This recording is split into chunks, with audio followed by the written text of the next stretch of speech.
കുറേ ദിവസമായി തിന്നക്കര പോകണം എന്ന് വിചാരിച്ച് നിൽക്കണം. അപ്പോൾ ഒഴിഞ്ഞ് കിട്ടിയൊരു ദിവസം നോക്കിയാണ് തിന്നക്കര പോകാൻ പ്ലാൻ ഇട്ടു. തോണി വന്നു, തോണിയിൽ കയറി. തോണി നല്ല ചില്ലറ തോണിയൊന്നല്ല കേട്ടോ, നല്ല സ്പീഡ് ബോട്ട് തന്നെയാണ്.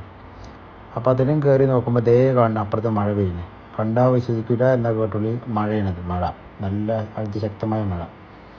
അതും കണ്ട് ദേ ബംഗാരം ബോർഡർ എത്തിയപ്പോൾ തന്നെ ലക്ഷദ്വീപിൻ്റെ ഇക്കോണിക് പ്ലേസ് എന്ന് പറയുന്ന പോലെ നല്ല ഗ്ലാസ് വെള്ളം കണ്ട് യാത്ര തുടങ്ങി. വിചാരിച്ച പോലെ കേട്ടോ, നല്ല രസമാണ്. ഈ കാണുന്നത് മൊത്തം ഇനി ബംഗാരത്തിൻ്റെ കാഴ്ചകളാണ്. ഇത് കണ്ടില്ലേ, തെങ്ങ്, വെറും തെങ്ങുകൾ കേട്ടോ മെയിനായിട്ട്. നല്ല രസമാണ് കാണാം. അതും കണ്ട് കുറച്ച് കൂടി ഇങ്ങനെ ഇരുന്നു. ഇപ്പം എത്തുന്നൊരു ധാരാളം അങ്ങനെ പോയിക്കൊണ്ടിരിക്കുകയാണ്.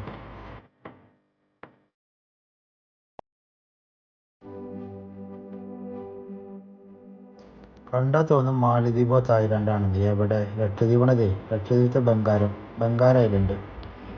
എന്തൊരു മസ്റ്റ് വാച്ചാണ് മക്കളെ. വന്നോളി, കണ്ടോളി, ആർമാദിച്ചോളി.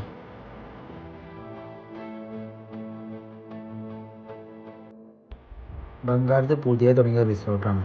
എന്താ രസം കാണാൻ. അതും കണ്ടങ്ങനെ യാത്ര പിന്നെയും തുടങ്ങുന്നതാണ് തിന്നകരയ്ക്ക്. തിന്നകര കേട്ടിട്ടുണ്ടെങ്കിൽ പോയോ പണ്ട് പോക്ക് പോയോ.